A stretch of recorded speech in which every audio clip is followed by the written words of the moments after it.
저 나이에 이런 데서 일하고 있어. 젊었을 때 뭘 했길래 이게 무슨 소리야? 민준 오빠 집안 좀 알아봤어. 있는 집안이어야 결혼 후에 편한 거잖아. 사랑이 뭐가 중요해. 돈이 있으면 다 되는 거야.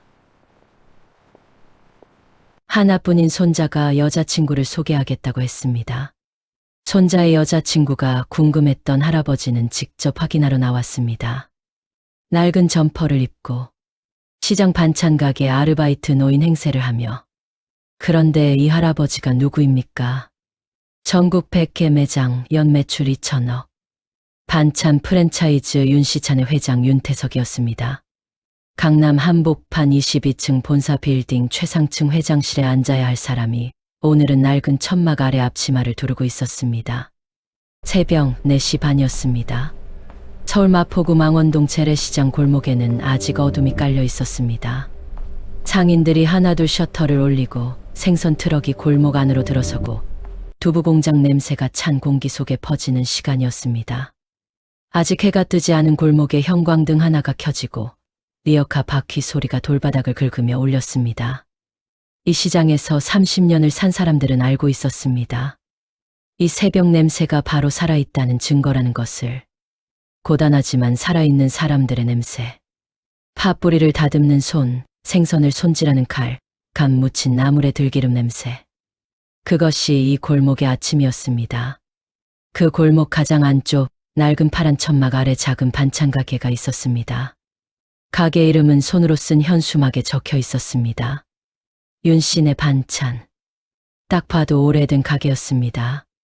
천막 끝이 군데군데 해져 있었고 진열대는 세월의 때가 묻어 있었습니다. 그 아래 낡은 플라스틱 의자 하나, 연탄재 냄새가 살짝 배인 앞치마 하나. 그런데 그 가게 안에서 혼자 앞치마를 두르고 연근조림을 적고 있는 노인이 있었습니다. 74.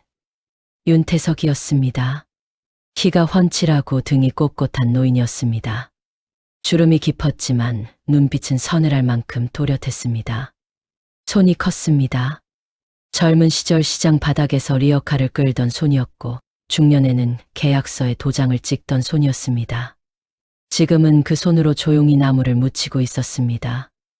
연근을 젓는 나무 주걱이 솥바닥을 긁는 소리가 골목의 새벽 공기 속에 조용히 번졌습니다. 그의 본래 자리는 이곳이 아니었습니다.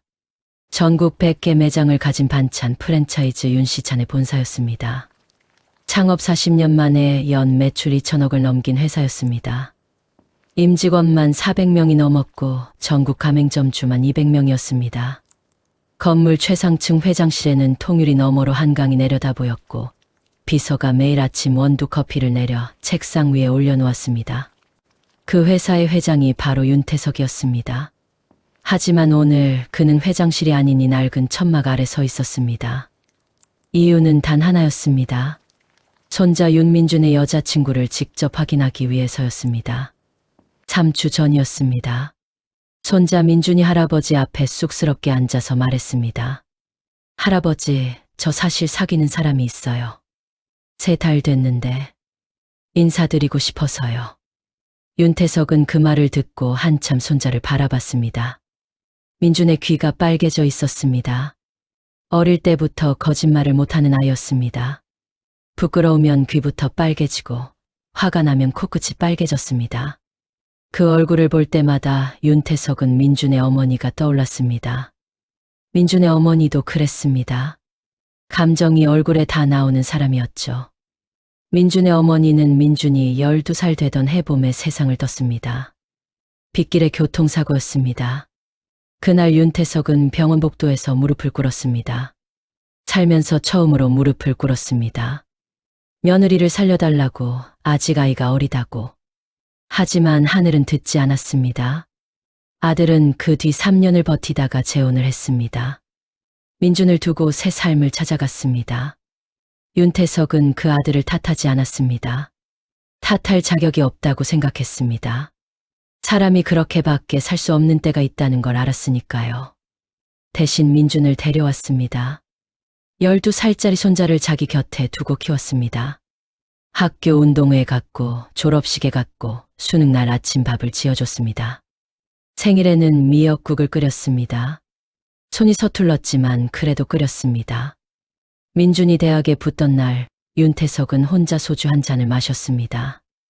먼저 간 며느리 생각에 눈이 뜨거워졌습니다. 잘 키웠지. 잘 키웠어. 그렇게 혼잣말을 했습니다. 그 아이가 여자를 데려온다고 했습니다. 어떤 아인데? 서할인이라고요. 할인이는 정말 착해요. 봉사활동도 자주 하고 주변 사람들한테 항상 밝게 대하고 할아버지도 분명 마음에 드실 거예요. 민준의 눈이 반짝였습니다. 저 눈빛이 진심이라는 걸 윤태석은 알았습니다. 민준은 거짓말을 못하는 아이였습니다. 진심으로 저 여자를 좋아하고 있었습니다. 그래서 더 조심해야 했습니다. 진심으로 좋아하는 사람한테 배신당하면 상처가 깊으니까요. 윤태석은 그날 밤 오래 앉아 있었습니다. 민준이 돌아간 뒤 거실 창문으로 서울 야경을 내려다보며 혼자 보이차를 마셨습니다. 식어가는 찻잔을 두 손으로 감쌌습니다. 손마디가 굵어진 손이었습니다. 시장 바닥에서 커진 손이었습니다. 50년 전이 떠올랐습니다. 전라도 고흥 시골에서 올라온 22살짜리였습니다. 가진 것이라고는 3만 원과 낡은 보따리 하나였습니다. 서울역에 내려서 두리번거리다가 처음으로 간 곳이 남대문 시장이었습니다. 지게꾼을 따라다니며 잔일을 했습니다. 집 나르고 청소하고 빈술에 끌고 하루에 500원을 받았습니다. 그걸로 쪽방에서 자고 국밥 한 그릇 먹었습니다. 그 시절 윤태석을 무시한 사람이 한둘이 아니었습니다. 사투리 쓴다고, 배운 게 없다고, 흙 묻은 손으로 왜 왔냐고. 하지만 그때 시장 사람들 중에는 따뜻한 이들도 있었습니다. 국밥집 할머니가 가끔 밥을 더 줬습니다. 옆 가게 아저씨가 겨울에 장갑을 쥐어줬습니다. 그 사람들이 있었기에 버틸 수 있었습니다. 그 시절이 있었기에 지금의 윤시찬이 있었습니다. 윤태석은 찻잔을 내려놓았습니다. 그리고 결심했습니다. 직접 봐야겠다고. 서류나 탐정 보고서로는 알 수 없는 것들이 있었습니다. 사람이 어떤 사람인지는 그 사람이 아무도 봐주지 않는다고 생각할 때 드러나는 것이었습니다. 다음 날 아침 비서 이 과장을 불렀습니다. 서할인이라는 여자 알아봐. 어떤 분이십니까?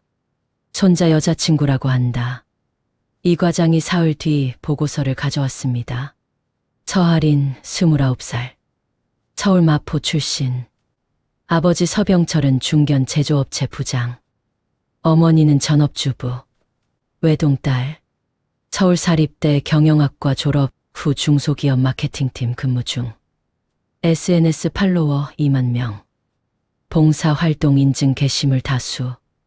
헌혈 인증, 독거노인 도시락 배달 인증, 유기견 보호소 봉사사진. 표면상으로는 흠잡을 곳이 없었습니다. 오히려 훌륭해 보이기까지 했습니다. 그런데 이 과장이 마지막에 한마디를 덧붙였습니다.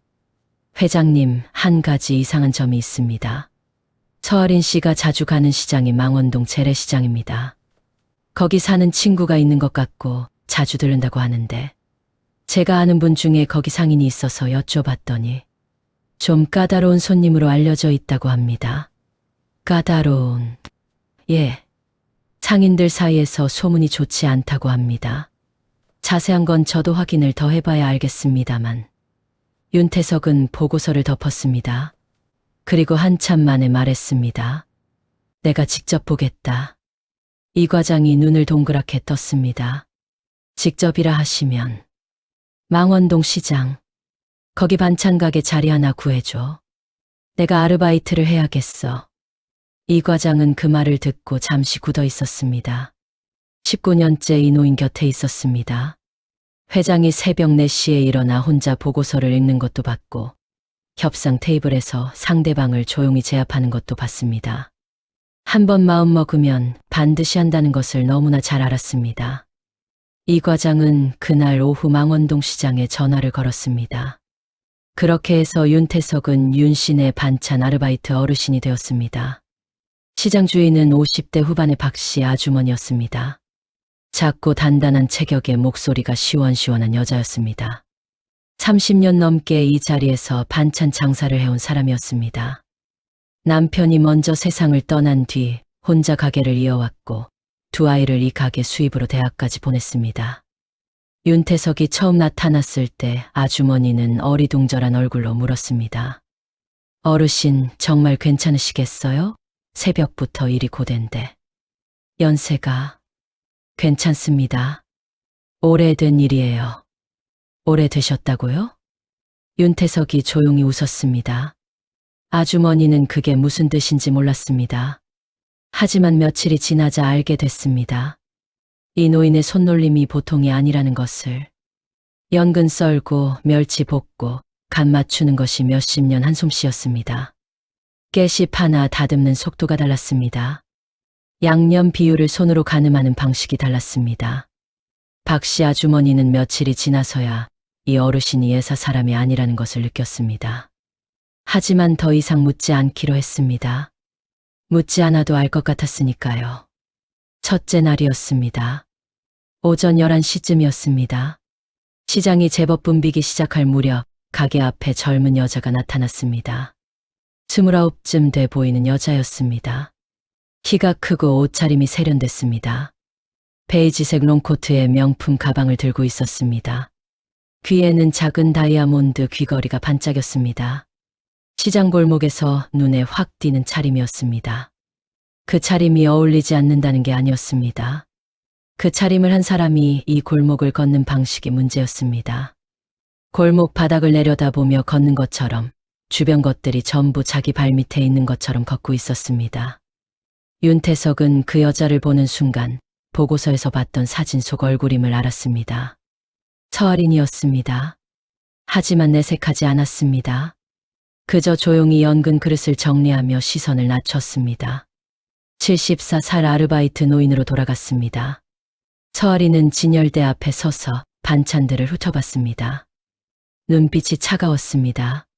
시장 자체가 마음에 들지 않는다는 표정이었습니다. 진열된 반찬 그릇들을 하나씩 훑는데 마치 마트에서 유통기한을 확인하는 것처럼 위아래로 훑었습니다. 이 시금치나물 얼마예요? 5,000원입니다. 비싸네. 시장이 마트보다 비싸면 어떡해요? 박씨 아주머니가 옆에서 설명했습니다. 그건 오늘 새벽에 무친 거라서요.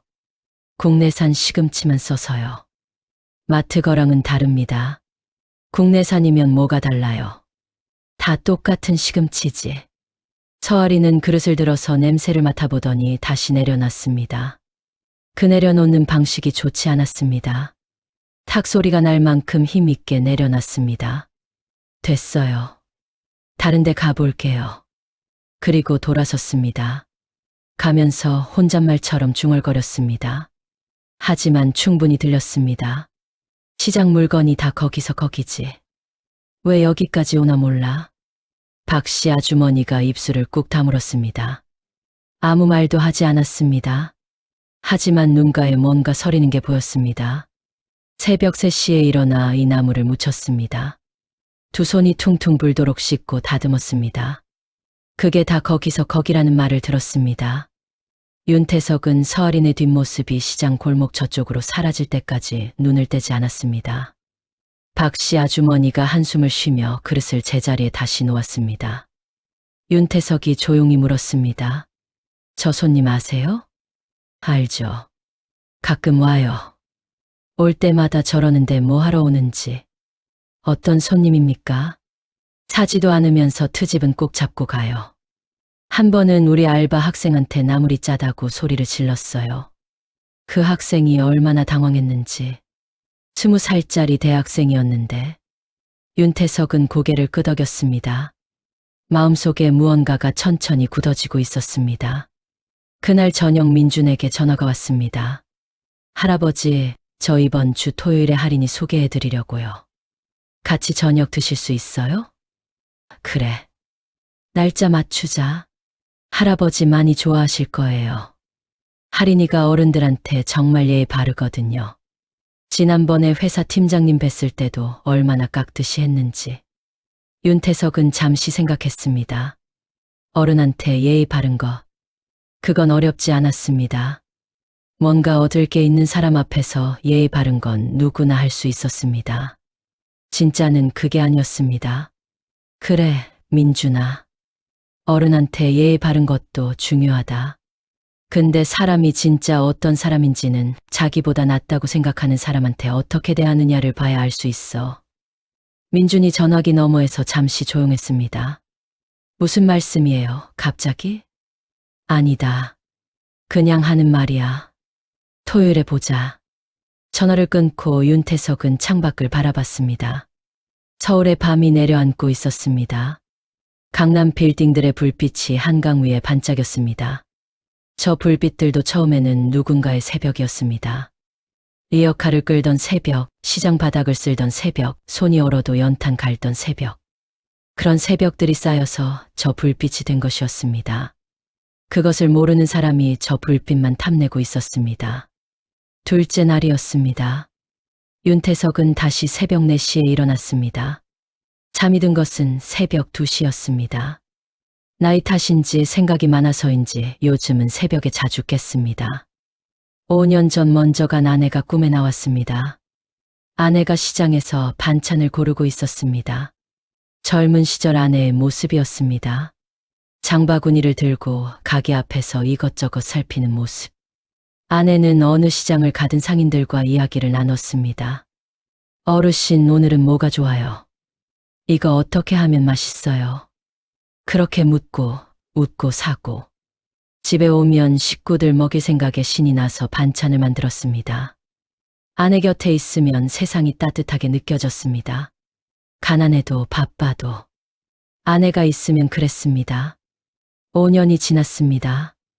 아직도 아내 생각에 새벽에 눈이 떠졌습니다. 윤태석은 자리를 털고 일어났습니다. 세수를 하고 낡은 회색 점퍼를 입었습니다.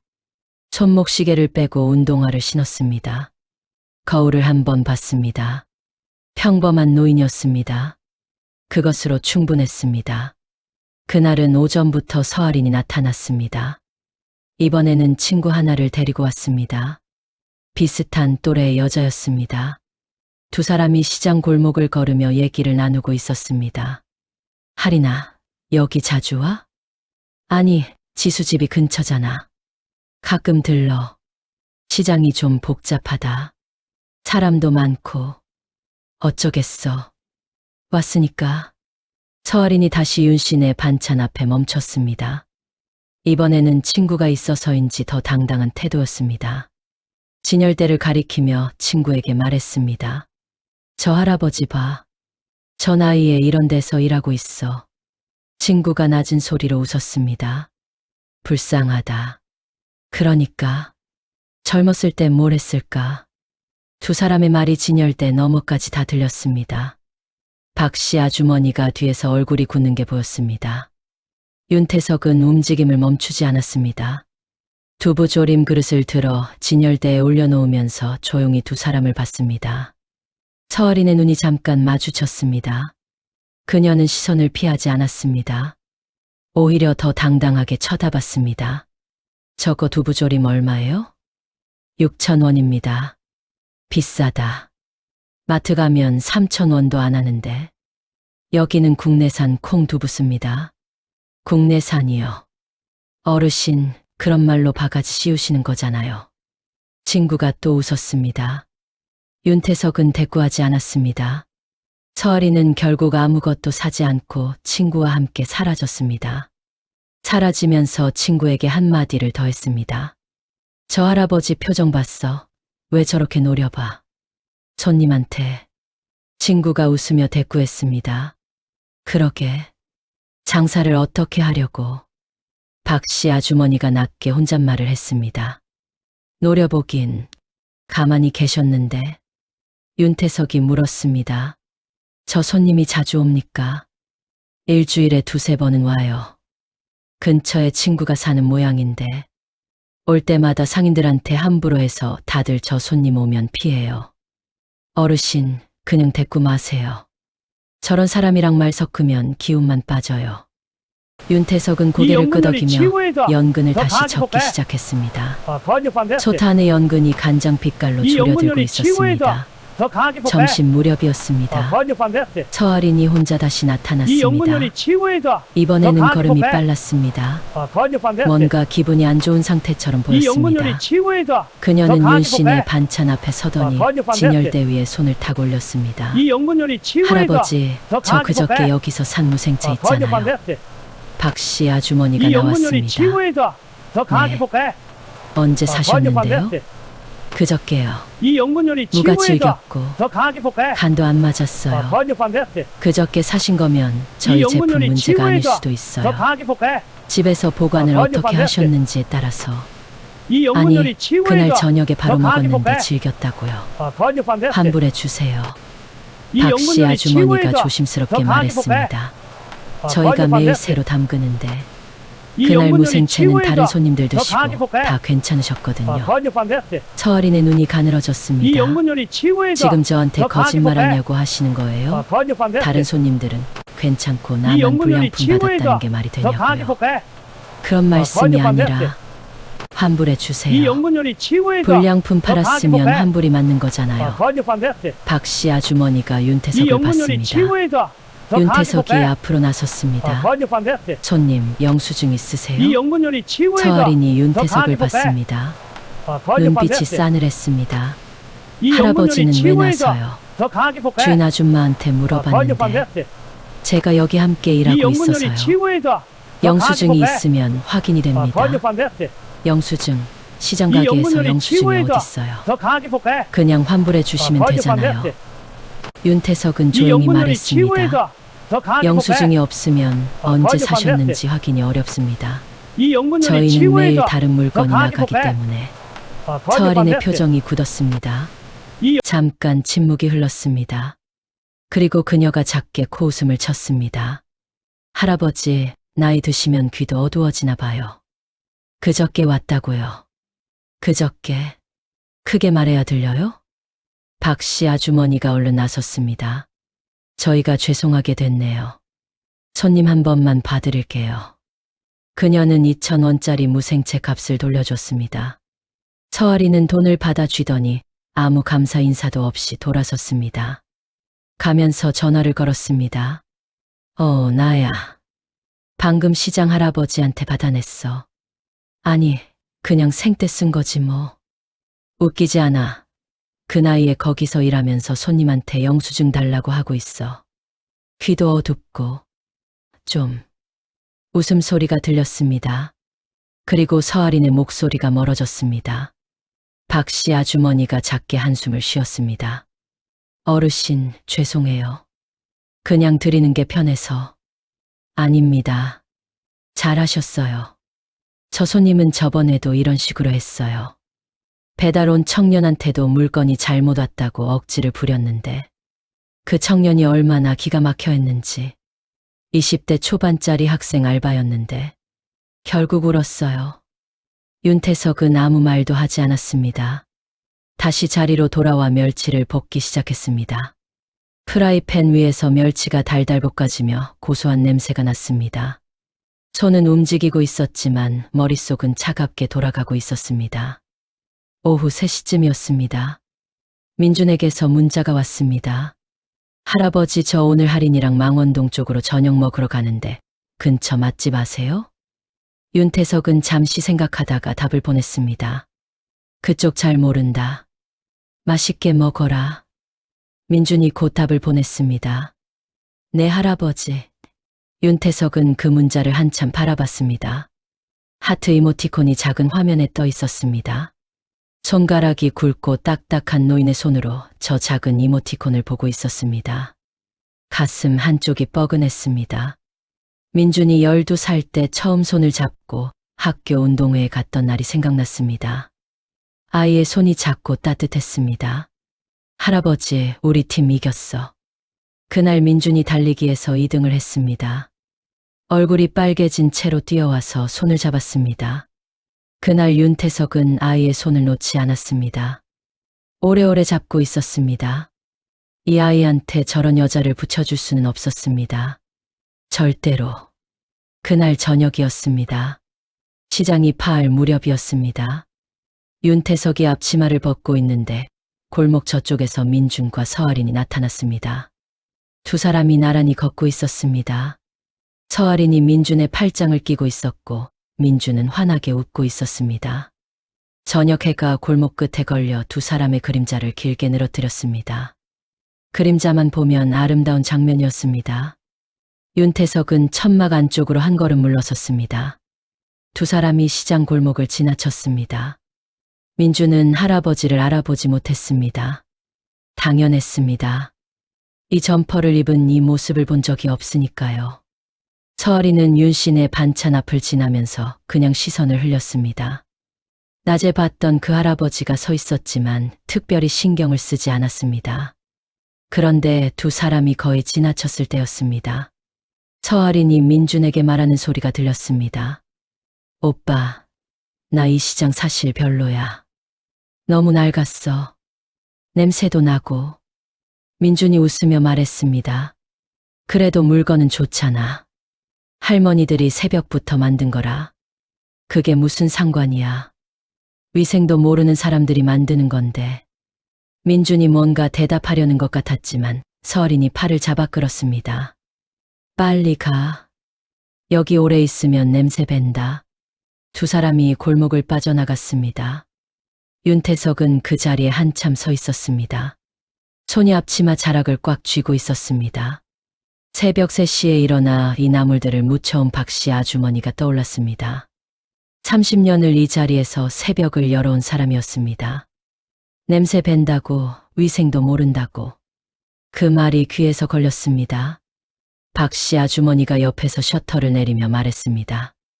어르신, 오늘 고생 많으셨어요.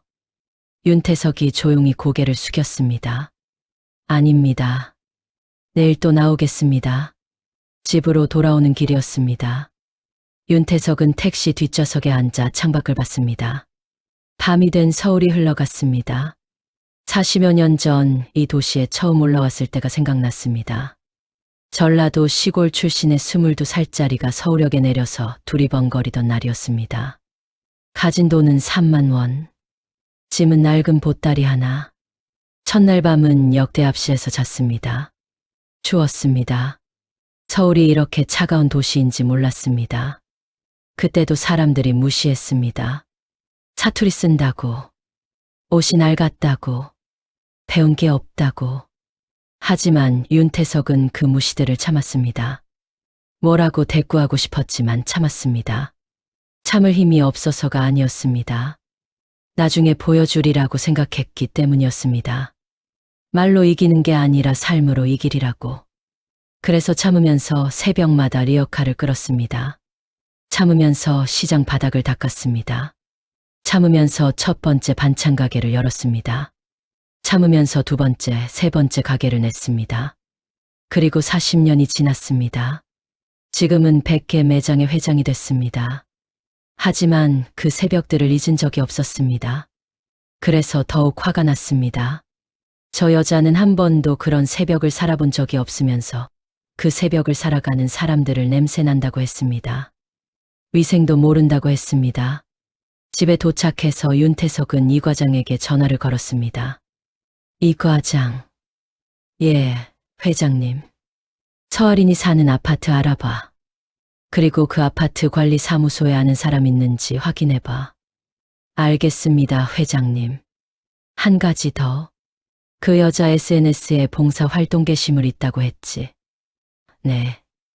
꽤 됩니다. 독거노인 도시락 배달부터 장애 아동 후원까지. 그것도 전부 저장해놔. 잠시 침묵이 흘렀습니다. 회장님, 혹시 많이 보셨습니까? 충분히 봤어. 전화를 끊고 윤태석은 거실에 혼자 앉았습니다. 불을 켜지 않았습니다. 어둠 속에서 서울 야경이 창문 너머로 빛나고 있었습니다. 손자 민준의 웃는 얼굴이 떠올랐습니다. 할인이는 정말 착해요. 그 말이 마음을 파고들었습니다. 착함은 보이는 자리에서 증명하는 게 아니었습니다. 아무도 봐주지 않는다고 생각하는 자리에서 드러나는 것이었습니다. SNS 사진 속 봉사활동은 착함의 증거가 아니었습니다. 진짜 착함은 카메라가 없는 시장 골목에서 드러나는 것이었습니다. 셋째 날이었습니다. 윤태석은 이미 마음을 굳혔습니다. 하지만 오늘 하루가 더 남아 있었습니다. 결정적인 장면이 하나 더 필요했습니다. 민준이 직접 납득할 수 있는 무언가가. 오전 10시였습니다. 시장이 한창 붐빌 때였습니다. 서아린이 이번에는 전화를 하면서 걸어왔습니다. 목소리가 컸습니다. 응. 민준 오빠 집안 좀 알아봤어. 할아버지가 뭔가 사업을 한다더라고. 근데 아직 잘 모르겠어. 오빠가 잘 얘기를 안 해줘서. 잠시 들었습니다. 어디 회사 다닌다고만 하던데. 그냥 작은 거 하는 건지도 모르지. 할아버지가 요새도 직접 일하신다고 했거든. 나이가 많으신데. 또 잠시. 그래도 일단 두고 봐야지. 사람이 나쁘진 않으니까. 근데 집안이 좀 걸려서. 있는 집안이어야 결혼 후에도 편한 거잖아. 알잖아, 내가 어떻게 살고 싶은지. 서아린이 전화를 끊으면서 윤씨네 반찬 앞에 멈췄습니다. 윤태석과 눈이 마주쳤습니다. 서아린은 잠깐 그를 봤다가 시선을 돌렸습니다. 아줌마, 여기 계란장 조림 한 통 주세요. 네. 8,000원이에요. 서아린이 카드를 내밀었습니다. 그런데 그때 시장 골목 쪽에서 어린아이 우는 소리가 들렸습니다. 4~5살쯤 된 아이가 오다가 넘어진 모양이었습니다. 무릎을 짚고 울고 있었습니다. 아이 엄마가 허겁지겁 달려왔습니다. 윤태석이 카운터에서 나와 아이 쪽으로 걸어갔습니다. 아이 무릎에 피가 조금 났습니다. 괜찮아? 할아버지가 봐줄게. 아이가 울음을 멈추고 윤태석을 봤습니다. 윤태석이 가게에서 밴드를 가져와 아이 무릎에 붙여줬습니다. 아이 엄마가 연신 감사하다고 했습니다. 뒤에서 서아린의 목소리가 들렸습니다. 아줌마, 저 카드 돌려주세요. 기다리는데 박씨 아주머니가 얼른 카드를 처리했습니다. 서아린이 영수증을 받아 들고 반찬 통을 집었습니다. 그리고 아이와 윤태석을 흘끗 봤습니다. 할아버지, 일하다가 남의 애 봐주면 어떡해요? 손님 카드 처리가 늦잖아요. 윤태석이 돌아봤습니다. 아이가 다쳐서요. 그건 엄마가 할 일이고 할아버지는 장사 봐야지. 이래서 시장이 불편하다니까. 서아린은 그 말을 남기고 돌아섰습니다. 아이 엄마가 어이없는 표정으로 서아린의 뒷모습을 봤습니다. 어르신, 감사합니다. 저분은 좀 그렇네요. 윤태석이 고개를 끄덕였습니다. 오후였습니다. 시장 안쪽 골목에서 사건이 하나 더 벌어졌습니다. 배달 오토바이를 타고 온 20대 초반의 청년이 음식을 들고 서아린 앞에 서 있었습니다. 30분 됐잖아요. 20분 안에 된다고 했는데.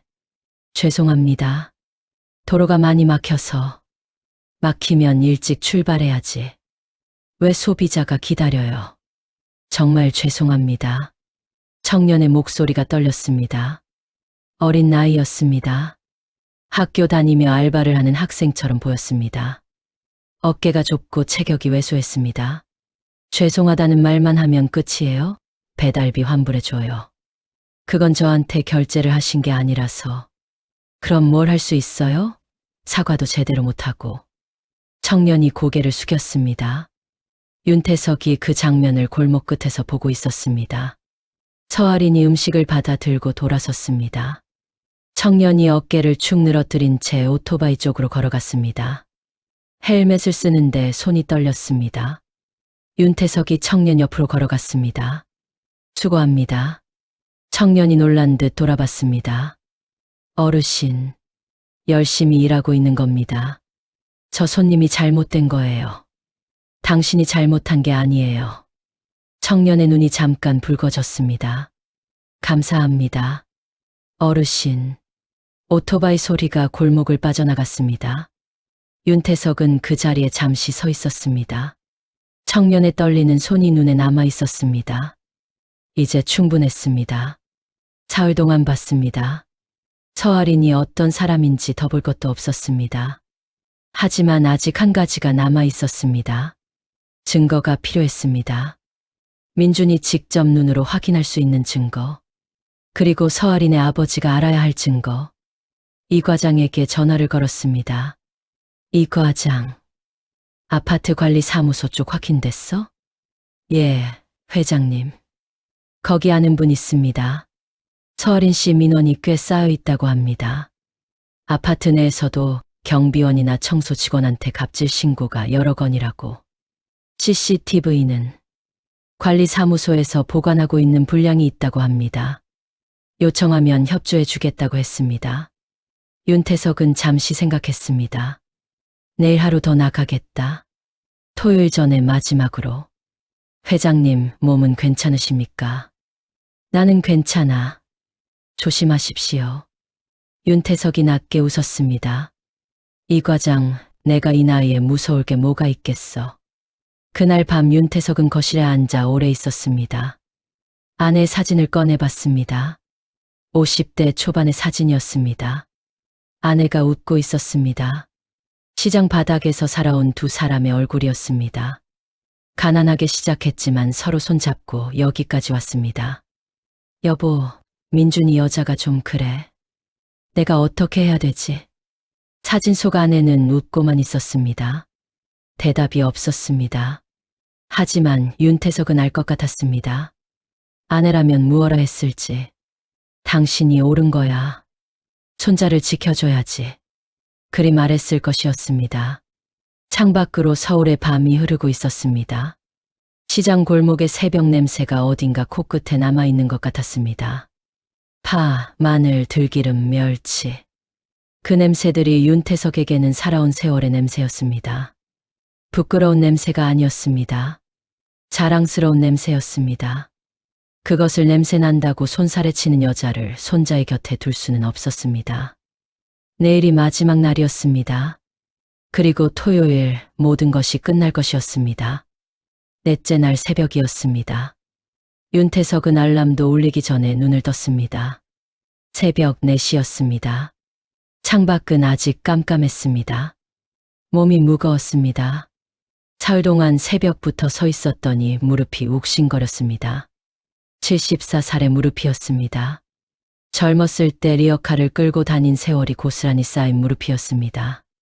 하지만 윤태석은 천천히 일어나 세수를 하고 다시 점퍼를 입었습니다. 오늘이 마지막이었습니다. 시장에 도착하니 박 씨 아주머니가 이미 나와서 솥에 불을 올리고 있었습니다. 어르신, 오늘도 오셨어요? 벌써 나흘째예요. 네. 오늘 마지막입니다. 박 씨 아주머니가 눈을 들었습니다. 무슨 일 있으세요? 아닙니다. 원래 이만큼만 하기로 했어요. 아주머니는 더 이상 묻지 않았습니다. 두 사람은 말없이 각자의 자리에서 일을 시작했습니다. 윤태석이 연근을 썰었습니다. 아주머니가 멸치를 볶았습니다. 시장 골목에 조금씩 불이 켜지기 시작했습니다. 옆 가게 생선 아저씨가 트럭에서 박스를 내렸습니다. 건너편 떡집에서 증기가 올라왔습니다. 하나씩 하나씩. 이 새벽이 살아나고 있었습니다. 박 씨 아주머니가 문득 말했습니다. 어르신 손놀림 보면서 계속 신기했어요. 이 일 오래 하셨죠? 젊었을 때 좀 했습니다. 그럼 지금은 다른 일 하세요? 윤태석이 잠시 연근 써는 손을 멈췄습니다.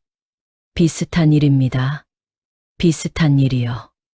아주머니가 그 말을 곱씹는 듯 잠시 조용히 있다가 다시 멸치를 저었습니다. 그리고 천천히 말했습니다. 어르신, 저는요. 이 가게 30년 됐어요.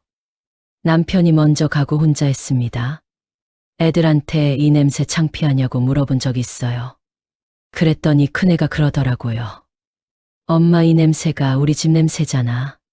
그 말 듣고 한참 울었어요. 윤태석이 아주머니를 봤습니다. 훌륭한 아이입니다. 그러게요. 덕분에 살았어요. 두 사람이 잠시 아무 말 없이 일했습니다. 프라이팬 소리, 칼 소리, 골목바람 소리가 섞였습니다. 윤태석은 그 소리들을 들으며 생각했습니다. 이 소리가 살아있는 소리였습니다. 새벽부터 몸을 일으켜 일하는 사람들의 소리였습니다. 이 소리를 냄새난다고 손살에 치는 사람은 아직 살아있는 것이 무엇인지를 모르는 것이었습니다. 오전 10시가 넘었습니다. 처할인이 나타났습니다. 오늘은 혼자였습니다. 골목을 걸어오다가 윤 씨네 반찬 앞에 멈췄습니다. 윤태석과 눈이 마주쳤습니다. 또 이 할아버지야 하는 표정이었습니다. 오늘도 있네. 매일 오시는 거예요? 윤태석이 조용히 답했습니다. 네. 처할인이 진열대를 훑었습니다. 잡채 얼마예요? 10,000원입니다. 비싸다. 명절도 아닌데 왜 잡채가 10,000원이에요? 당면을 국내산 쓰고 채소를 많이 넣어서요. 그게 다 핑계지. 어르신, 솔직히 여기 장사 잘 돼요? 이 나이에 이 시장에서. 윤태석이 서할인을 봤습니다. 얕보는 눈이었습니다. 이 눈빛을 윤태석은 40여 년 전에도 봤습니다. 배운 것도 없고 가진 것도 없는 촌놈 보는 눈빛이었습니다. 그때도 참았습니다. 지금도 참았습니다. 나름 합니다. 나름이요. 어르신은 자식들은 있어요? 자식들이 이거 알아요? 할아버지가 시장에서 일한다는 거. 윤태석이 잠시 생각했습니다. 압니다. 손자가 하나 있어요. 손자가요. 손자한테 부끄럽지 않아요? 이 나이에 시장에서. 그 순간 윤태석의 가슴 속에서 무언가가 천천히 올라왔습니다. 분노는 아니었습니다. 그보다 더 깊은 것이었습니다. 슬픔에 가까운 것이었습니다. 이 여자가 불쌍했습니다. 이렇게 살면서 자기가 뭘 잃고 있는지 모르는 사람이 불쌍했습니다.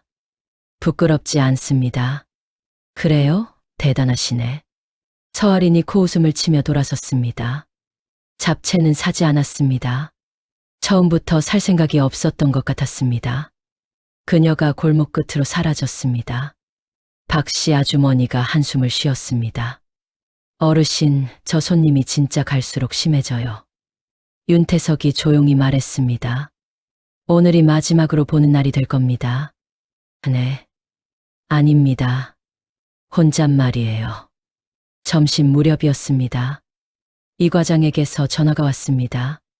회장님, 아파트 관리 사무소에서 연락이 왔습니다.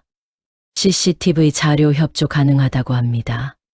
서할인 씨가 경비원 분들한테 했던 행동들이 상당히 많이 담겨 있다고요. 수고했어. 그리고 회장님, 서할인 씨 아버지 서병철 부장. 회사 확인해 보니 저희 윤씨찬 납품업체 중 하나와 거래 관계가 있습니다. 윤태석이 멈췄습니다. 그렇군. 어떻게 하시겠습니까, 회장님? 토요일 저녁에 보자. 그때 다 정리된다. 전화를 끊고 윤태석은 다시 일을 시작했습니다. 연근조림 솥을 다시 올렸습니다. 불을 맞추고 나무 주걱을 들었습니다. 솥 안에서 연근이 서서히 졸여지고 있었습니다. 처음에는 하얗고 단단하던 연근이 간장빛깔로 물들고 부드러워지는데 시간이 걸렸습니다. 급하게 하면 겉만 타고 속은 설익었습니다. 천천히 뭉근하게 졸여야 속까지 맛이 들었습니다. 사람도 그랬습니다. 진실도 그랬습니다. 조급하게 드러낼 필요가 없었습니다. 이미 다 봤습니다. 이미 다 알았습니다. 토요일이 되면 드러날 것이었습니다. 천천히, 완전하게. 해가 기울기 시작했습니다. 시장이 조금씩 한산해졌습니다. 윤태석은 앞치마를 벗었습니다. 박씨 아주머니가 다가왔습니다. 어르신, 정말 오늘이 마지막이에요? 네. 아주머니, 그동안 감사했습니다. 뭐려? 제가 감사하죠. 어르신 계셔서 든든했어요. 근데 어르신, 무슨 일이 있으신 거 맞죠? 윤태석이 잠시 아주머니를 봤습니다. 그리고 조용히 말했습니다. 있습니다. 근데 곧 정리됩니다. 잘 되길 바라요. 어르신 같은 분이 이기셔야 세상이 바른 거예요. 그 말이 마음에 남았습니다. 윤태석은 시장 골목을 걸어 나왔습니다. 저녁 해가 골목 끝에 걸려 있었습니다. 상인들이 하나씩 정리를 시작하고 있었습니다. 오늘도 하루가 지나갔습니다. 새벽에 시작해서 저녁에 끝나는 하루. 이 하루들이 쌓여 삶이 됐습니다. 내일은 토요일이었습니다. 윤태석은 이 과장에게 마지막으로 전화를 걸었습니다. 내일 저녁 6시 반 내가 예약한 레스토랑으로 정장 가져다 줘. 알겠습니다, 회장님. CCTV 자료는 정리해 두겠습니다. 수고해. 전화를 끊고 윤태석은 시장 골목 어귀에 잠시 서 있었습니다. 저녁 바람이 불었습니다. 파 냄새가 났습니다. 들기름 냄새가 났습니다. 사흘 동안 맡아온 냄새였습니다. 50년 전에도 맡아온 냄새였습니다. 이 냄새가 부끄럽지 않았습니다. 단 한 번도 부끄러웠던 적이 없었습니다. 내일이면 그것을 알게 될 것이었습니다. 서아린도 민준도 그리고 서아린의 아버지도. 윤태석은 천천히 골목을 걸어나갔습니다. 등이 꼿꼿했습니다. 74살의 노인이었지만 걸음이 흔들리지 않았습니다. 40여 년을 그렇게 걸어왔습니다. 앞으로도 그렇게 걸어갈 것이었습니다. 내일이 기다리고 있었습니다. 토요일 아침이었습니다. 서울 하늘이 유난히 맑았습니다. 늦가을 햇살이 강남 빌딩 유리창에 부서지며 눈부시게 빛났습니다. 거리에는 주말을 즐기러 나온 사람들이 하나둘 보이기 시작했습니다. 카페 앞에 줄이 생기고 공원에는 아이들이 뛰었습니다. 누군가에게는 그냥 평범한 토요일이었습니다. 하지만 윤태석에게는 아니었습니다. 그는 아침 6시에 일어났습니다. 평소보다 늦게 일어난 셈이었습니다. 시장 아르바이트가 끝난 오늘은 새벽 4시에 일어날 이유가 없었습니다. 하지만 눈이 저절로 떠졌습니다. 몸이 사흘치 새벽을 기억하고 있었습니다. 세수를 하고 거실로 나왔습니다. 창밖으로 한강이 보였습니다. 아침 햇살을 받은 한강이 은빛으로 반짝였습니다. 윤태석은 한참 그 풍경을 바라봤습니다. 40년 전 처음 이 강을 봤을 때가 생각났습니다. 남대문 시장에서 리어카를 끌다가 우연히 한강 다리를 건넌 적이 있었습니다. 그때 강물을 보며 생각했습니다. 이 강처럼 넓어지고 싶다고. 이 강처럼 쉽게 흔들리지 않는 사람이 되고 싶다고. 지금 그 강이 눈앞에 있었습니다. 윤태석은 보이차를 한 잔 우렸습니다. 천천히 마셨습니다. 오늘 저녁 일어날 일들을 머릿속에서 한 번 더 정리했습니다. 서두를 필요가 없었습니다. 모든 것은 이미 준비되어 있었습니다. 이 과장이 CCTV 자료를 정리해놨고 아파트 관리 사무소에서 협조 의사를 밝혔습니다. 서아린이 아파트 경비원과 청소 직원에게 했던 행동들, 시장 상인들에게 했던 행동들, 그 모든 것이 기록되어 있었습니다. 찻잔을 내려놓으며 윤태석은 속으로 생각했습니다. 오늘은 서아린이 스스로 만든 함정에 스스로 빠지는 날이었습니다. 오전 11시였습니다. 이 과장이 서류 봉투를 들고 왔습니다. 깔끔하게 정장을 차려입은 40대 남자였습니다. 19년을 함께 한 비서였습니다. 윤태석이 처음 채용했을 때 이 과장은 20대 후반이었습니다. 지금은 머리 양쪽에 흰 머리가 생겼습니다. 회장님, 자료 가져왔습니다. 이 과장이 봉투를 내밀었습니다. 윤태석이 받아서 열었습니다. 설명해 줘. 네. 먼저 아파트 관리 사무소에서 협조받은 CCTV 캡처 자료입니다. 총 12건입니다. 경비원분께 언성을 높이는 장면 4건, 청소 직원분에게 함부로 대하는 장면 5건, 그리고 택배기사분과 다투는 장면 3건입니다. 윤태석이 사진들을 하나씩 봤습니다. 화면이 선명했습니다. 서아린의 얼굴이 또렷하게 찍혀 있었습니다. 손가락으로 경비원을 가리키는 장면, 청소 카트 앞에서 언성을 높이는 장면, 택배 상자를 발로 건드리는 장면. 또 있습니다. 망원동 시장 인근 CCTV에서도 일부 확인됩니다. 배달 청년과의 다툼 장면이 인근 가게 카메라에 잡혔습니다. 가게 사장님께서 자료 협조해 주셨습니다. 수고했어. 그리고 회장님. 서아린 씨 SNS 게시물 전부 캡처해 두었습니다. 독거노인 봉사, 헌혈 인증, 유기견 보호소 방문 사진들입니다. 날짜 기준으로 정리했는데 독거노인 도시락 봉사 날짜와 같은 날 오후에 아파트에서 청소 직원에게 갑질을 했던 CCTV 기록이 있습니다. 윤태석이 멈췄습니다. 같은 날에, 예. 오전에 봉사 사진을 찍고 오후에 청소 직원에게 큰 소리를 쳤습니다. 날짜가 일치합니다. 윤태석은 그 서류를 오래 봤습니다. 독거노인을 위한 도시락을 나르는 서아린의 사진이었습니다. 환하게 웃고 있었습니다. 그리고 같은 날 오후 청소 카트 앞에서 손가락을 지켜든 서아린의 CCTV 캡처가 있었습니다. 같은 얼굴이었습니다. 같은 날이었습니다. 알았어. 오늘 저녁에 가져와. 알겠습니다, 회장님. 그리고 이 과장이 잠시 망설였습니다. 민준 도련님께서 오늘 아침에 저한테 연락이 왔었습니다. 윤태석이 고개를 들었습니다. 뭐라고 했어? 할아버지가 요새 좀 이상한 것 같다고. 시장 같은데 자주 가시는 것 같다고. 혹시 아시냐고 하셨습니다. 윤태석은 잠시 생각했습니다. 그래서 아무것도 모른다고 했습니다. 잘했어. 이 과장이 고개를 숙이고 나갔습니다. 윤태석은 다시 서류를 봤습니다. 그리고 천천히 봉투를 덮었습니다. 민준이 눈치를 채고 있었습니다. 역시 그 아이는 영리했습니다. 할아버지의 낌새를 알아챈 것이었습니다. 하지만 아직 전부는 몰랐습니다. 오늘 저녁이 되면 알게 될 것이었습니다. 모든 것을. 오후 2시였습니다. 민준에게서 전화가 왔습니다. 할아버지, 저예요. 그래, 민준아. 오늘 저녁 7시에 레스토랑으로 오시면 돼요. 제가 문자로 주소 드릴게요. 할인이도 기대한대요. 할아버지 뵙는다고 아침부터 드레스 골랐다고. 윤태석은 잠시 말이 없었습니다. 그래. 늦지 않게 가겠다. 할아버지, 혹시 오늘 건강은 괜찮으세요? 요새 좀 무리하신 것 같아서. 괜찮다. 걱정 말아라. 할아버지, 저 할인이 정말 좋아해요. 이 사람이랑 오래오래 함께하고 싶어서 할아버지한테 꼭 인사드리고 싶었어요. 전화기 너머에서 민준의 목소리가 진지했습니다. 그 목소리가 마음을 건드렸습니다.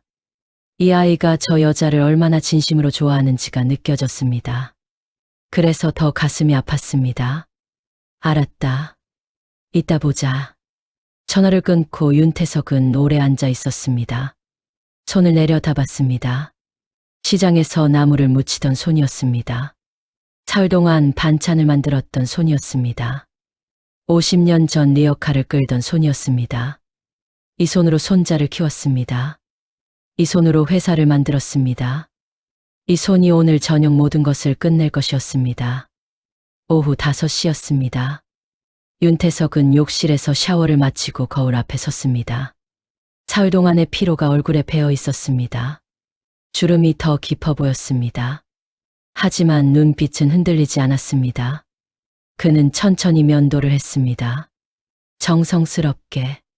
중요한 자리에 나가기 전에 항상 하는 방식대로 했습니다. 6시였습니다. 이 과장이 정장을 들고 왔습니다. 짙은 네이비색 정장이었습니다. 윤태석이 중요한 자리에 즐겨 입는 옷이었습니다. 흰 셔츠, 은회색 넥타이. 손목에는 단순한 디자인의 금시계. 손가락에는 결혼 반지. 아내가 살아있을 때 함께 맞춘 반지였습니다. 아내가 떠난 뒤에도 항상 끼고 있었습니다. 거울 속에 윤씨찬 회장 윤태석이 서 있었습니다. 시장의 낡은 점퍼를 입은 그 노인과 같은 사람이었습니다. 하지만 세상은 이 두 모습을 전혀 다르게 봤습니다. 그것이 윤태석이 오늘 보여주고 싶었던 것이었습니다. 겉모습이 사람의 가치를 결정하지 않는다는 것을. 이 과장 서류는 이미 레스토랑에 맡겨두었습니다. 필요하실 때 바로 가져다 드리겠습니다. 수고했어. 윤태석이 코트를 걸쳤습니다. 그리고 현관으로 걸어갔습니다. 잠깐 멈춰서 아내의 사진을 봤습니다. 현관 옆 작은 선반 위에 놓인 사진이었습니다. 아내가 웃고 있었습니다. 다녀오겠소. 그리고 문을 열었습니다.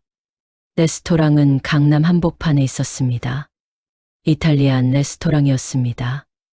민준이 예약한 곳이었습니다. 아마 서아린이 좋아하는 곳을 골랐겠죠. 입구부터 격이 달랐습니다. 조명이 낮게 깔리고 클래식 음악이 흘렀습니다. 직원이 윤태석을 보자 허리를 숙였습니다. 어서 오십시오. 윤민준 고객님 예약 자리로 안내해 드리겠습니다. 윤태석이 안으로 들어갔습니다. 구석 테이블에 민준과 서아린이 앉아 있었습니다. 두 사람 모두 정장 차림이었습니다. 서아린은 검은색 드레스를 입고 있었습니다. 진주 목걸이를 하고 머리를 단정하게 올렸습니다. 시장 골목에서 봤던 모습과는 완전히 다른 차림이었습니다. 하지만 윤태석은 알고 있었습니다. 옷이 사람을 바꾸지 않는다는 것을. 민준이 먼저 윤태석을 봤습니다. 할아버지 오셨어요. 민준이 일어섰습니다. 그리고 서아린도 따라 일어섰습니다. 서아린의 얼굴에 환한 미소가 번졌습니다. 준비해온 미소였습니다. 연습한 미소였습니다. 안녕하세요, 아버님. 처음 뵙겠습니다. 서아린입니다. 고개를 깊이 숙였습니다. 목소리가 부드럽고 단정했습니다. 시장 골목에서 들었던 그 날카로운 목소리와는 다른 목소리였습니다. 윤태석은 그 미소를 보며 생각했습니다. 잘 준비해왔군. 하지만 준비가 아무리 잘 되어 있어도 오늘은 소용이 없었습니다. 그래요. 앉읍시다. 윤태석이 자리에 앉았습니다. 민준이 맞은편에 앉았고 서아린이 민준 옆에 앉았습니다. 웨이터가 다가왔습니다. 음료는 무엇으로 드시겠습니까? 따뜻한 물로 주세요. 서아린이 민준의 팔에 손을 살짝 올렸습니다.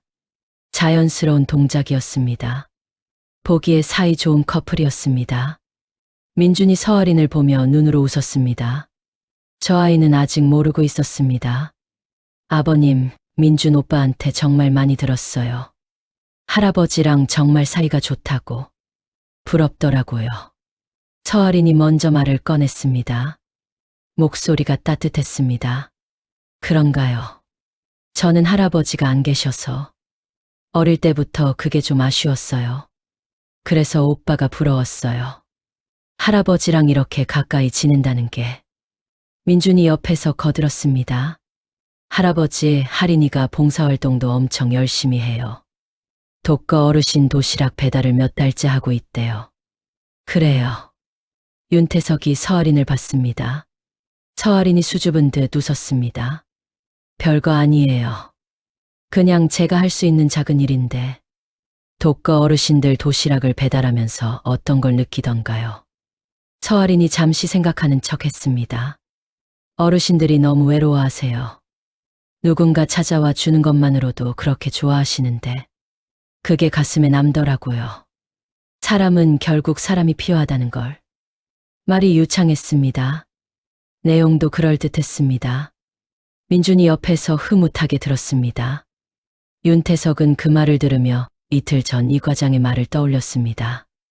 독거노인 봉사 사진을 찍은 날 오후에 아파트 청소 직원에게 큰 소리를 쳤던 날. 같은 날이었습니다. 사람은 결국 사람이 필요하다. 그 말이 윤태석의 귓속에서 공허하게 울렸습니다. 메뉴판이 나왔습니다. 서아린이 능숙하게 메뉴를 훑었습니다. 이 레스토랑에 와본 적이 있는 것 같았습니다. 아버님, 이 집 파스타가 정말 맛있어요. 트러플 파스타 드셔보셨어요? 저는 아무거나 괜찮습니다. 아, 그러시면 제가 추천해 드릴게요. 여기는 요키도. 민준이 할아버지를 봤습니다. 그러다가 할아버지의 손에서 눈을 멈췄습니다. 손마디가 거칠었습니다. 평소에도 거친 편이었지만 오늘은 더 두드러져 보였습니다. 손등에 약한 긁힘 자국도 있었습니다. 시장 일을 하다가 생긴 것이었습니다. 민준이 조심스럽게 물었습니다. 할아버지 손이 왜 이래요? 어디 다치셨어요? 아니다. 그냥 일하다 보니. 어떤 일이요? 윤태석이 민준을 봤습니다. 잠깐 손일을 좀 했다. 서아린이 옆에서 웃었습니다. 아버님이 직접 손일을 다 하세요? 대단하시다. 그 말이 진심인지 아닌지 알 수 없었습니다. 하지만 중요하지 않았습니다. 지금은 아직 때가 아니었습니다. 음식이 나왔습니다. 파스타와 스테이크, 샐러드. 서아린이 능숙하게 포크를 들었습니다. 민준이 할아버지 앞에 빵을 놓아드렸습니다. 어릴 때부터 하던 버릇이었습니다. 식탁에서 할아버지를 먼저 챙기는 버릇. 아버님, 회사 운영하신 지 오래되셨죠? 서아린이 물었습니다. 40년 됐어요. 와, 정말 대단하세요. 처음 시작하실 때 어떠셨어요? 힘들었죠. 어떻게 버티셨어요? 사업이 힘들면 포기하고 싶을 때도 있잖아요. 윤태석은 포크를 내려놓았습니다. 나는 포기를 생각해 본 적이 없어요. 포기하면 그 다음이 없으니까. 그리고 나를 믿어주는 사람들이 있었어요. 시장에서 같이 일하던 사람들, 처음 나한테 물건 사줬던 손님들. 그 사람들이 있었기 때문에 버텼습니다. 서아린이 고개를 끄덕였습니다. 맞아요. 사람이 결국 힘이 되어주는 거잖아요. 그 말이 또 공허하게 울렸습니다. 민준이 끼어들었습니다. 할아버지, 저 사실 요새 할아버지가 좀 걱정됐어요. 뭔가 바빠 보이시고 이 과장 형한테 물어봤더니 잘 모른다고 하고. 별일 아니다. 진짜요? 할아버지 표정이. 민준아. 윤태석이 조용히 말했습니다. 민준이 멈췄습니다. 할아버지의 저 목소리는 더 이상 묻지 말라는 신호였습니다. 민준은 어릴 때부터 그 신호를 알았습니다. 그는 고개를 끄덕이고 입을 다물었습니다. 서아린이 분위기를 바꾸려는 듯 밝게 말했습니다. 아버님, 저는요. 민준 오빠 옆에서 잘 내조하고 싶어요. 오빠가 하는 일에 힘이 되어줄 수 있는 사람이 되고 싶고. 내조. 네. 여자가 뒤에서 받쳐줘야 남자가 잘 된다고 하잖아요. 그렇게 생각하는군요. 윤태석이 천천히 말했습니다. 그런데 내조 전에 중요한 게 있어요. 사람이 기본이 되어 있어야 합니다. 어떤 자리에서든 어떤 사람 앞에서든. 서아린이 미소를 유지하며 물었습니다. 그게 무슨 말씀이세요, 아버님? 사람의 됨됨이는 있는 사람 앞에서 드러나지 않아요. 자기보다 낫다고 생각하는 사람 앞에서 드러납니다. 시장 상인 앞에서, 경비원 앞에서, 배달 기사 앞에서. 그 자리에서 어떻게 행동하는가가 그 사람의 진짜 모습이에요. 서아린의 미소가 아주 살짝 굳었습니다. 하지만 금방 다시 풀었습니다. 맞는 말씀이세요. 저도 그렇게 생각해요. 그래요? 윤태석이 물잔을 들었습니다. 천천히 한 모금 마셨습니다. 서아린 씨, 망원동 시장 자주 가지요? 그 말에 서아린의 손가락이 아주 미세하게 멈췄습니다. 파스타를 돌리던 포크가 잠깐 정지했습니다. 하지만 금방 다시 움직였습니다. 가끔요. 거기 친구가 살아서. 그 시장 윤씨네 반찬이라는 가게 아세요? 서아린의 얼굴이 아주 조금 창백해졌습니다. 글쎄요. 거기 반찬 가게가 워낙 많아서. 민준이 고개를 갸웃했습니다. 할아버지, 왜 갑자기 망원동 시장 얘기가 나와요? 거기 내가 아는 가게가 있어서. 윤태석이 서아린을 보며 계속 말했습니다. 그 가게에 이번 주에 새로 아르바이트하는 어르신이 한 분 오셨다고 하더군요. 나이가 좀 있는 분이었는데. 서아린의 입술이 움직였다가 멈췄습니다. 그래요? 그 어르신이 나흘 동안 거기서 일하셨다고 하는데 손님 중에 좀 까다로운 분이 있었다고. 민준이 눈썹을 찌푸렸습니다. 까다로운 손님이요? 응. 반찬이 비싸다, 질이 안 좋다, 영수증도 없는데 환불해달라고. 그런 손님이었다고. 서아린이 물을 마셨습니다. 손이 아주 살짝 떨렸습니다. 그런 손님도 있죠, 뭐. 그렇죠. 그런데 윤태석이 천천히 고개를 들어 서아린을 똑바로 봤습니다. 그 어르신 얼굴을 한번 보셨나요, 서아린 씨?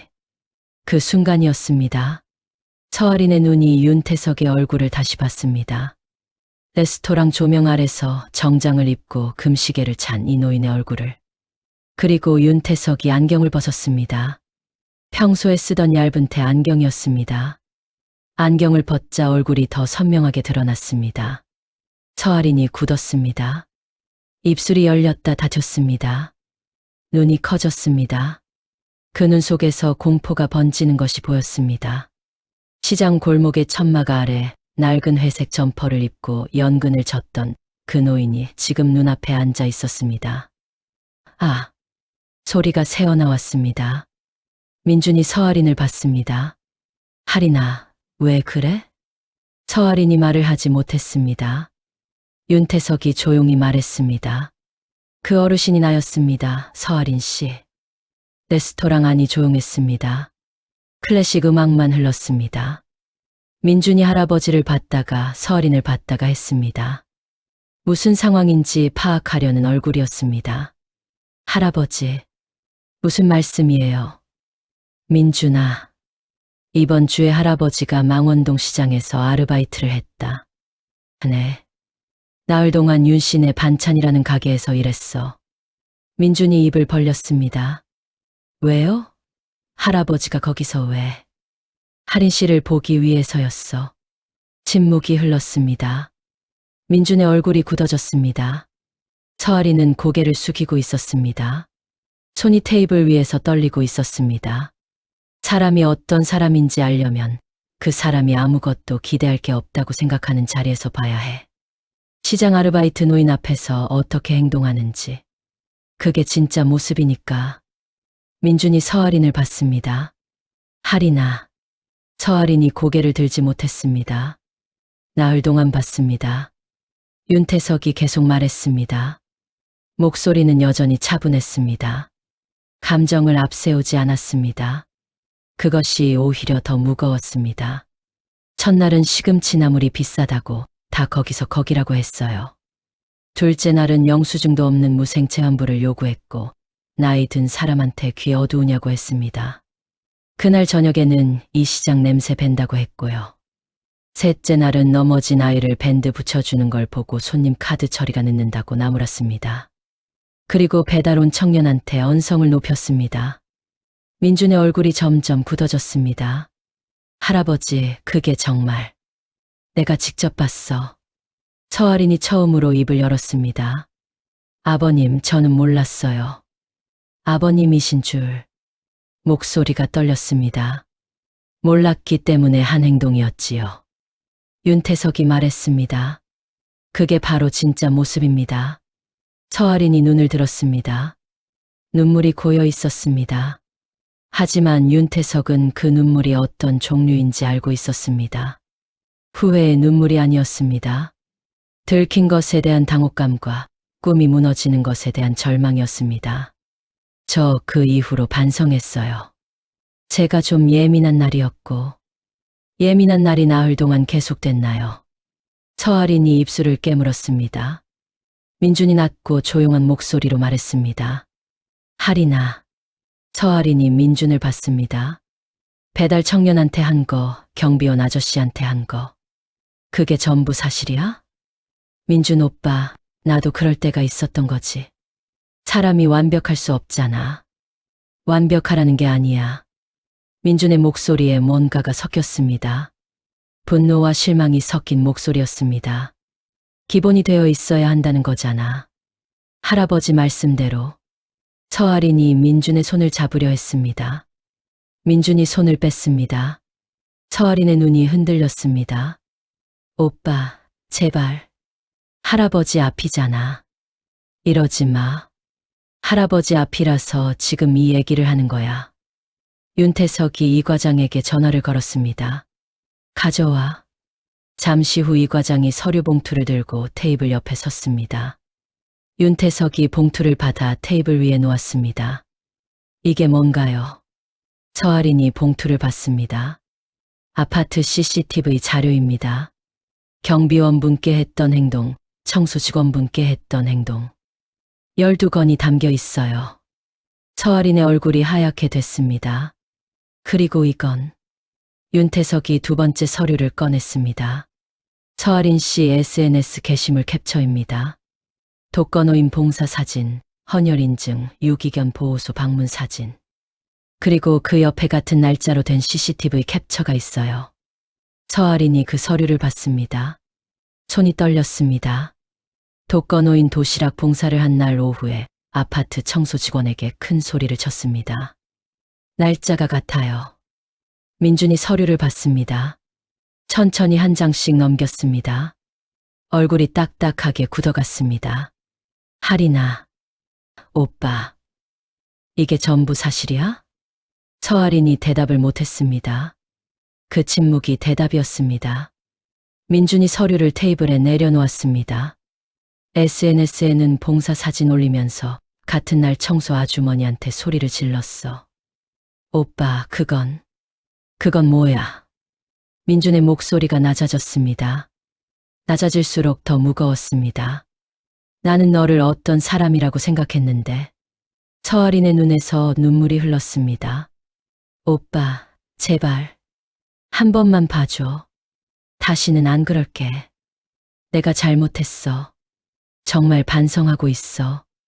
민준이 할아버지를 봤습니다. 할아버지. 응. 이거 다 알면서도 오늘 여기 오신 거예요. 그래. 내가 직접 봐야 한다고 생각했어. 내가 말로 설명하는 것보다 내가 이 자리에서 직접 확인하는 게 낫다고. 민준이 한참 아무 말도 하지 않았습니다. 그러다가 천천히 의자에서 일어섰습니다. 하리나. 서아린이 고개를 들었습니다. 눈물이 볼을 타고 내렸습니다. 우리 여기까지 하자. 오빠. 나는 사람을 볼 때 그 사람이 어떤 차를 타는지, 어떤 집에 사는지, 어떤 직업인지 안 봐. 그 사람이 눈앞에 있는 약한 사람을 어떻게 대하는지 봐. 그게 할아버지한테서 배운 거야. 서아린이 자리에서 일어났습니다. 오빠, 진심이야? 이렇게 끝내는 거야? 응. 단 한 글자였습니다. 하지만 그 한 글자 안에 흔들림이 없었습니다. 서아린이 윤태석을 봤습니다. 무언가를 말하려는 것 같았습니다. 하지만 말이 나오지 않는 것 같았습니다. 그녀의 눈빛 속에 여러 감정이 뒤섞였습니다. 당혹감, 분노, 수치심. 그리고 마지막으로 무언가가 무너지는 빛이 스쳤습니다. 서아린이 가방을 들고 테이블을 떠났습니다. 레스토랑 문이 열렸다가 닫혔습니다. 레스토랑 안에 민준과 윤태석만 남았습니다. 클래식 음악이 흘렀습니다. 다른 테이블에서 대화 소리가 낮게 들렸습니다. 윤태석이 물잔을 들어 천천히 한 모금 마셨습니다. 민준이 자리에 앉아 테이블을 내려다보고 있었습니다. 할아버지. 응. 저 많이 바보 같죠? 아니다. 사람 하나 제대로 못 보고. 민준아. 윤태석이 손자를 봤습니다. 사람 보는 눈은 한 번에 생기는 게 아니야. 살면서 이런 일도 겪고 저런 일도 겪으면서 조금씩 생기는 거야. 오늘이 그 첫 번째 경험이 된 거야. 민준이 눈을 들었습니다. 할아버지는 처음부터 아셨어요? 처음부터는 아니었어. 의심이 생겼고 그래서 확인하러 갔지. 나흘 동안이나. 사람 한 명을 판단하는 건 그만큼의 시간이 필요하니까. 민준이 잠시 말이 없었습니다. 그러다가 조용히 물었습니다. 할아버지 힘드셨겠다. 그 점퍼 입고 나흘 동안. 윤태석이 낮게 웃었습니다. 괜찮았어. 오래된 일이라. 민준의 눈이 잠깐 붉어졌습니다. 할아버지가 나 때문에 그러신 거잖아요. 당연한 거야. 내 손자니까. 두 사람이 한참 말없이 앉아 있었습니다. 레스토랑에 조명이 낮게 깔렸습니다. 웨이터가 조심스럽게 다가왔습니다. 저 주문 더 하시겠습니까? 민준이 고개를 들었습니다. 그리고 할아버지를 봤습니다. 할아버지, 우리 다른 데 가요. 여기 말고. 어디로? 시장 가서 국밥 먹어요. 할아버지 가셨던 그 망원동 시장 근처에. 윤태석이 민준을 봤습니다. 그 말이 마음에 들었습니다. 그러자 두 사람이 자리에서 일어났습니다. 윤태석이 웨이터를 불러 계산을 했습니다. 레스토랑을 나서며 민준이 할아버지의 팔을 잡았습니다. 어릴 때부터 하던 버릇이었습니다. 넘어질까봐 잡는 게 아니었습니다. 그냥 잡는 것이었습니다.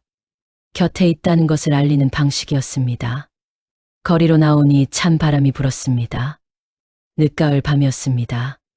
가로등 불빛이 인도 위에 길게 늘어졌습니다. 두 사람이 나란히 걸었습니다. 할아버지. 응. 다음에 소개할 때는 좀 더 잘 볼게요. 윤태석이 손자의 손을 한번 꽉 잡았다가 놓았습니다. 잘 볼 필요는 없어. 그냥 오래 보면 돼. 사람은 금방 드러나지 않아. 시간이 지나면 저절로 드러나는 거야. 그러면 할아버지처럼 직접 확인하러 가야 하는 거예요? 그럴 필요까지는 없지. 근데 오늘 이 경험은 평생 잊지 못할 거야. 그게 더 중요해. 민준이 고개를 끄덕였습니다. 그래도 할아버지처럼 나흘 만에 보셨잖아요. 그건 내가 특별한 자리에서 봤기 때문이야. 아무도 봐주지 않는다고 생각할 때 그 자리에서 사람은 진짜가 드러나거든. 민준이 국화빵을 먹으며 생각에 잠겼습니다. 할아버지는 젊었을 때 사람 많이 당하셨어요? 많이 당했지. 어떻게 하셨어요? 그냥 살았어. 당한 것보다 더 많이 살면 되니까. 민준이 웃었습니다. 그게 답이에요?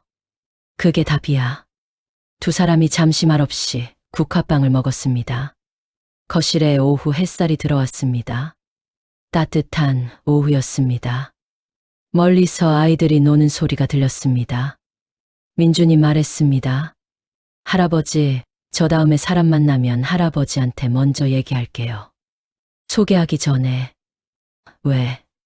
할아버지가 저보다 사람을 더 잘 보시니까요. 윤태석이 낮게 웃었습니다. 내가 더 오래 살았으니까 그런 거야. 너도 나이 들면 그렇게 돼. 그럼 저도 나이 들어야겠네요. 서두르지 마. 천천히 나이 들어. 민준이 웃었습니다. 할아버지도 웃었습니다. 거실에 두 사람의 웃음소리가 퍼졌습니다. 그 소리가 따뜻했습니다. 그로부터 2달이 지났습니다. 겨울이 깊어졌습니다. 서울에 첫눈이 내렸습니다. 윤태석은 그날 아침 회장실 창문 너머로 첫눈을 봤습니다. 한강 위로 눈이 내렸습니다. 강물이 하얗게 덮여갔습니다. 이 과장이 들어왔습니다. 회장님, 오늘 일정 보고 드리겠습니다. 잠깐. 윤태석이 손을 들었습니다. 이 과장이 멈췄습니다. 이 과장, 망원동 시장 박씨 아주머니한테 연락해봐. 이번 달 우리 회사 가맹점 계약 혜택 중에 소규모 재래시장 상인 대상 지원 프로그램 있지? 예, 있습니다. 박씨 아주머니한테 안내해드려. 원하시면 신청할 수 있게. 이 과장이 고개를 끄덕였습니다. 알겠습니다. 그리고 한 가지 더. 윤태석이 눈을 돌렸습니다. 배달기사 자녀 장학금 프로그램. 내년부터 만들어봐. 윤씨찬 이름으로. 열심히 일하는 배달기사들 자녀들이 학업에 지장 없게. 이 과장이 받아 적었습니다. 예산은 어느 정도로? 먼저 설계를 해봐. 내가 보고 결정할게. 이 과장이 고개를 숙였습니다. 이번 달 중으로 기획안 올리겠습니다. 이 과장이 나갔습니다. 윤태석은 다시 창밖을 봤습니다. 눈이 계속 내렸습니다. 시장 골목도 지금쯤 눈으로 덮이고 있겠지. 박씨 아주머니가 새벽에 셔터를 열면서 눈을 쓸고 있겠지. 그 새벽이 여전히 이 도시 어딘가에서 계속되고 있었습니다. 그 새벽이 있기에 이 도시가 돌아가고 있었습니다. 민준에게서 문자가 왔습니다. 할아버지 첫눈이에요. 오늘 저녁에 삼겹살 먹으러 가요. 제가 살게요. 윤태석이 답을 보냈습니다. 그러자 민준이 곧 답을 보냈습니다. 할아버지.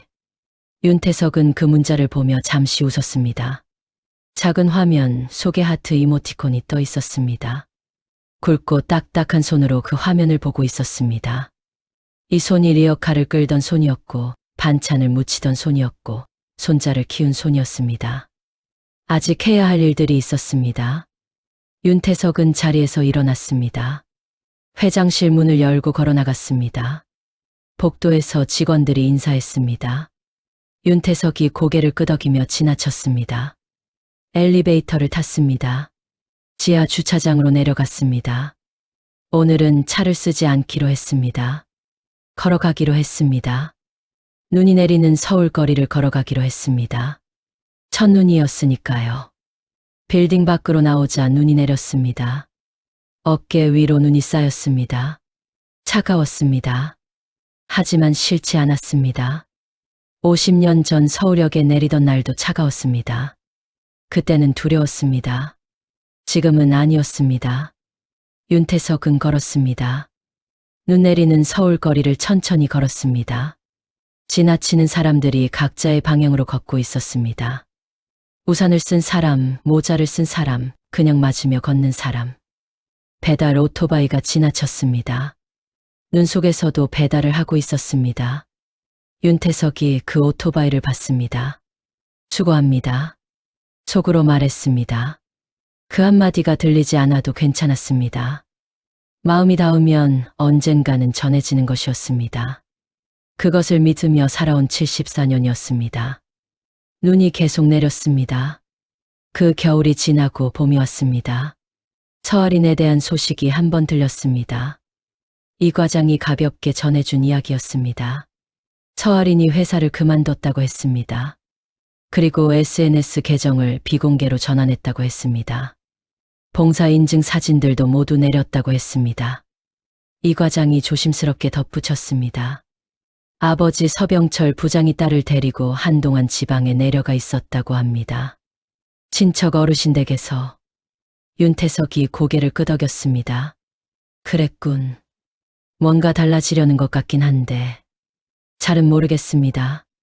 그걸로 충분해. 윤태석이 말했습니다. 서아린이 달라지는지 달라지지 않는지를 지켜볼 생각은 없었습니다. 그것은 서아린의 몫이었습니다. 씨앗을 심었습니다. 싹이 트는 것은 씨앗이 결정하는 것이었습니다. 봄이 깊어질 무렵이었습니다. 민준에게서 전화가 왔습니다. 목소리가 밝았습니다. 할아버지, 저 사람 생겼어요. 윤태석이 잠시 멈췄습니다. 그래. 이번엔 진짜예요. 할아버지한테 먼저 말씀드리고 싶어서요. 어떤 앤데? 카페에서 일하는 앤데요. 엄청 평범해요. 근데 할아버지, 저 처음에 그 애를 봤을 때 어떤 장면 봤는지 아세요? 뭘 봤는데? 카페 알바 중에 손님이 실수로 커피를 쏟았는데 그 손님이 미안하다고 엄청 당황했거든요. 그런데 그 애가 괜찮다고 웃으면서 닦아주는 거예요. 진심으로 웃으면서. 화난 것도 아니고 억지로 웃는 것도 아니고. 윤태석이 조용히 들었습니다. 그 장면 보고 전화번호 물어봤어요. 윤태석이 웃었습니다. 잘 봤다. 할아버지 가르쳐 주셨잖아요. 아무도 보지 않는 자리에서 어떻게 행동하는지 보라고. 그래. 잘 봤어. 이번 주 토요일에 소개해드려도 돼요? 윤태석이 잠시 생각했습니다. 그래. 오너라. 그런데 뒤에 이번엔 내가 아르바이트 안 해도 되겠지? 민준이 전화기 너머에서 웃음을 터뜨렸습니다. 한참을 웃었습니다. 할아버지, 그건 제가 직접 볼게요. 이제. 그래야지. 전화를 끊고 윤태석은 한참 앉아 있었습니다. 창밖으로 봄이 와 있었습니다. 나무에 연두색이 비돋았습니다. 저 잎도 처음에는 작고 여렸습니다. 하지만 시간이 지나면 단단해지는 것이었습니다. 민준도 그랬습니다. 이번 겨울을 지나고 조금 더 단단해졌습니다. 그것으로 충분했습니다. 아버지가 자식에게 줄 수 있는 것, 할아버지가 손자에게 줄 수 있는 것 중에 가장 큰 것이 무엇이냐고 묻는다면 윤태석은 이렇게 대답했을 것이었습니다. 돈이 아닙니다. 집이 아닙니다. 학벌도 아닙니다. 사람을 볼 줄 아는 눈입니다. 그리고 어떤 자리에서든 사람을 사람으로 대하는 방식입니다. 그것이 평생 닳지 않는 유산입니다. 통장에서 빠져나가지 않는 재산입니다. 누가 빼앗아 갈 수 없는 것입니다. 윤태석은 회장실 창문으로 서울을 내려다봤습니다. 저 아래 도시에서 지금 이 순간에도 새벽을 여는 사람들이 있었습니다. 시장 상인들이 셔터를 올리고 배달 기사들이 오토바이에 시동을 걸고 경비원들이 자리를 지키고 청소 직원들이 빗자루를 들었습니다. 보이지 않는 사람들이 보이는 세상을 만들고 있었습니다. 그 사람들이 있기에 이 도시가 오늘도 돌아가고 있었습니다. 윤태석이 자리에서 일어났습니다. 오늘도 해야 할 일들이 있었습니다. 회의가 있었고, 결제가 있었고, 가맹점주들과의 미팅이 있었습니다. 74살이었지만 아직 할 일이 있었습니다. 그것이 살아있다는 것이었습니다. 문을 열고 걸어 나가면서 윤태석은 생각했습니다. 시장 골목의 새벽 냄새가 아직도 어딘가 기억 속에 남아 있었습니다. 파, 마늘, 들기름, 멸치. 그 냄새들이 살아온 세월의 냄새였습니다. 부끄럽지 않은 냄새였습니다. 자랑스러운 냄새였습니다. 앞으로도 그 냄새를 잊지 않을 것이었습니다. 절대로. 그리고 이제 이 이야기의 끝에서 한 가지를 전하고 싶습니다. 세상에는 두 종류의 사람이 있습니다. 남이 보는 자리에서만 착한 사람과 아무도 보지 않는 자리에서도 사람을 사람으로 대하는 사람. 전자는 잘 보입니다. SNS에서 빛나고 만남의 자리에서 반짝입니다. 하지만 그 빛은 카메라가 꺼지면 함께 꺼집니다. 후자는 잘 보이지 않습니다. 시장 골목에서, 아파트 복도에서, 배달 오토바이 앞에서, 그 자리에서 조용히 사람을 대합니다. 하지만 그 온기는 오래갑니다. 받은 사람이 기억하고 그 기억이 또 다른 온기로 이어집니다. 우리가 살아가면서 만나야 할 사람은 후자입니다. 화려하지 않아도, 빛나지 않아도, 아무도 보지 않는 자리에서 사람을 사람으로 대할 줄 아는 사람. 그리고 우리 스스로도 그런 사람이 되어야 합니다. 새벽 시장 골목에서 반찬을 묻히는 손, 눈 속에서 배달을 하는 손, 청소 카트를 미는 손. 그 손들이 이 세상을 돌아가게 합니다. 그 손들을 함부로 대하는 사람은 결국 그 손들이 만들어 놓은 세상에 혼자 남게 됩니다. 사람의 가치는 직업으로 정해지지 않습니다. 학벌로 정해지지 않습니다. 통장 잔고로 정해지지 않습니다. 사람의 가치는 오직 하나로 정해집니다. 아무도 보지 않는 자리에서 눈앞에 있는 사람을 어떻게 대하는가. 그것뿐입니다. 나이 70이 넘어도 70년의 세월이 가르쳐준 것은 결국 이 한 가지였습니다. 살면서 무시당한 날이 있으셨습니까? 함부로 대우받은 날이 있으셨습니까? 그 날들이 억울하셨다면 오늘 이 이야기를 주변에 한번 전해주세요. 세상이 조금은 달라질 것입니다. 한 사람이 한 사람을 바르게 대하면 그 온기가 퍼져나가는 것이니까요. 오늘도 새벽을 여는 분들께, 눈 속에서 일하는 분들께, 묵묵히 자기 자리를 지키는 분들께 이 이야기를 드립니다. 수고 많으셨습니다. 그리고 당신의 그 새벽이 누군가의 온기가 되고 있습니다.